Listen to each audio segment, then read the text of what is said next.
Bonjour, donc c'est Julie, sophrologue diplômée et praticienne en EFT clinique, le tapping, que je vous montrerai une prochaine fois.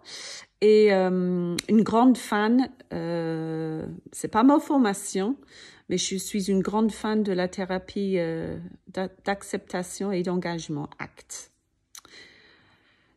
Et quand je parle de ça, je vais bien sûr mentionner que ça vient de là.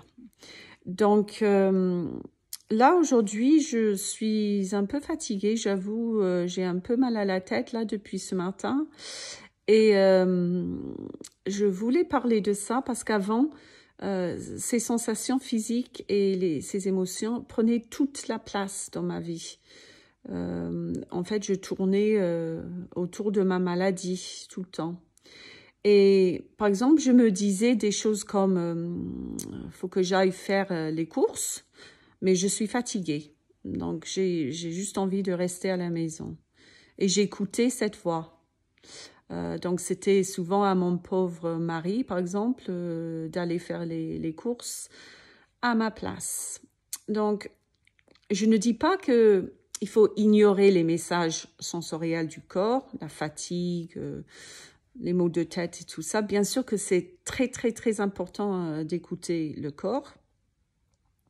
Mais à un moment donné, et c'est ce que j'ai commencé à faire il y a plusieurs années maintenant, c'est tout un entraînement, il faut se demander si on doit croire la petite voix à l'intérieur de notre tête.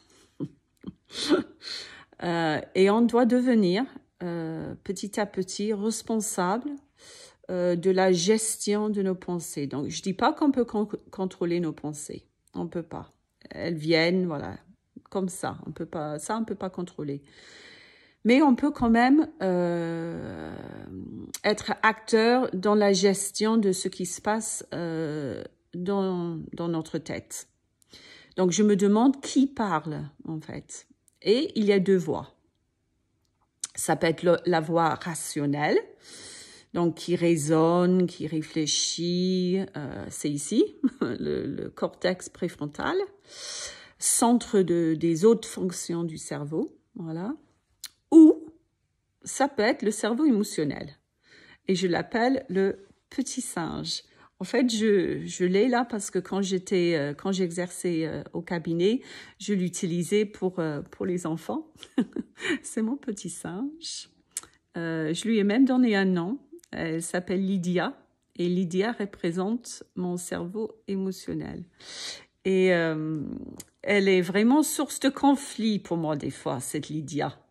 Elle est quand même une bonne amie, hein. C'est ma meilleure amie parce qu'elle essaie de me protéger, de me défendre du danger. Mais aussi, elle veut toujours prouver qu'elle a raison, elle veut plaire aux gens, elle cherche que le plaisir à tout prix. Donc, des fois dans la vie, ça aide pas. Donc, facile de se rappeler de son caractère parce que tout commence avec la lettre P. Donc, protéger, prouver, plaire, plaisir, préserver. Elle n'aime pas du tout le changement. Et ce cerveau émotionnel, selon, j'ai pas le bouquin, selon un professeur Peters, qui est un psychiatre anglais, réagit 5 fois plus rapidement que le cortex préfrontal, donc la partie de notre cerveau qui raisonne et qui rationalise. Ça veut dire que, en fait, le flux sanguin va beaucoup plus rapidement à Lydia qu'à mes lobes frontaux. Donc, c'est un peu comme elle opère un petit peu en mode automatique. Et elle en a besoin car devant un danger réel, par exemple, si j'étais devant un chien agressif, et ben là, j'aurais besoin de Lydia pour me protéger. Donc, on n'est pas responsable de sa nature, mais c'est notre responsabilité de la gérer quand il faut. Et là, c'est tout un entraînement. Donc, le travail, c'est de commencer à s'intéresser à ces deux voix. et décider qui est en train de parler. Et quand on commence à observer ces deux voix, ça nous aide en fait ça nous donne un peu de distance et un peu de recul face à la situation. Et à force, on devient beaucoup moins réactif. Ça prend du temps, mais je vous promets que c'est le cas.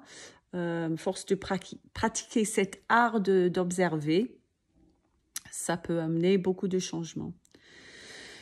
Donc, si je décide que c'est le singe, que c'est Lydia qui a eu l'idée qu'elle n'avait pas envie d'aller aux courses parce qu'elle est fatiguée, et c'est très facile de comprendre que c'est elle parce que elle est très dans les émotions, c'est le cerveau émotionnel. Donc, les impressions, les besoins, les instincts, tout ce genre de choses, c'est un peu le côté enfant de nous. Ça va être elle, en fait. Donc, on peut reconnaître que c'est elle, car c'est assez émotionnel et on ressent les émotions dans le corps, en fait. Hein, c'est une manifestation physique. Donc, on devrait ressentir ce changement d'énergie dans le corps. Si on est en colère, par exemple, c'est sûrement elle, le corps commence à se mobiliser pour agir. Tout ce genre de choses. Donc, on ressent ce changement d'énergie. Donc, si on reconnaît que c'est le singe, il faut se demander, est-ce que c'est justifié, ce que je pense? Cette idée de « j'ai pas envie d'aller aux courses », est-ce que cette idée est justifiée? Est-ce qu'elle est basée sur la réalité objective? Je veux dire par là, sur 100 personnes, ou 1000 personnes, qui auraient la même idée que moi. Par exemple, ça dépend du contexte, bien sûr, mais voilà. Donc, est-ce que c'est justifié? Est-ce que c'est réaliste? Est-ce que c'est basé sur la réalité objective? Est-ce que c'est utile pour moi? Qui est important aussi, parce que ça m'empêche d'avancer, souvent. Et c'était peut-être utile à un moment donné de mon passé, mais c'est sûrement plus utile maintenant. Donc là aussi, question intéressante à poser. Utile, réaliste, justifié. Un exemple, donc, ce que je disais, il faut que j'aille faire les courses, mais je suis fatiguée. C'est sûrement Lydia qui dit ça, parce que logiquement, rien ne m'empêche d'aller faire les courses fatiguée.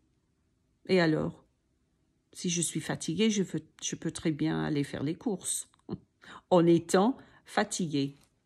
Pour comparer, c'est toujours Lydia, mais si quelqu'un disait la même phrase, mais en sortant de l'hôpital après une grosse intervention, là, bien sûr que cette idée est justifiée. Elle est réaliste. On ne devrait pas partir faire les courses en sortant de l'hôpital. On doit se reposer, par exemple. Elle est utile pour moi. Ça me protège. Je devrais rester allongée ou sur le canapé. Donc, je me suis rendu compte que je suis capable de continuer à faire des choses tout en gardant ces sensations ou émotions désagréables en moi. Et pour moi, c'est une idée super importante. Je n'ai plus besoin d'un arrêt de mes symptômes pour faire des choses. Et avec les symptômes tous les jours, on ne ferait rien si on avait cette attitude-là, par exemple. Donc, j'ai appris, enfin j'apprends parce que c'est toujours en cours, j'ai appris à donner une place à ces sensations physiques, à ces émotions. C'est un grand thème Et le fait qu'on veut éviter tout ce qui est désagréable, ça vient de la thérapie ACT. Donc, l'évitement de tout ce qui est désagréable n'est pas du tout bon pour nous. Et donc, comme je dis, c'est un très grand thème, donc je reviendrai beaucoup là-dessus et bientôt dans une prochaine vidéo. Donc, voilà. Donc, c'est un au revoir de Julie et au revoir de Lydia. La prochaine.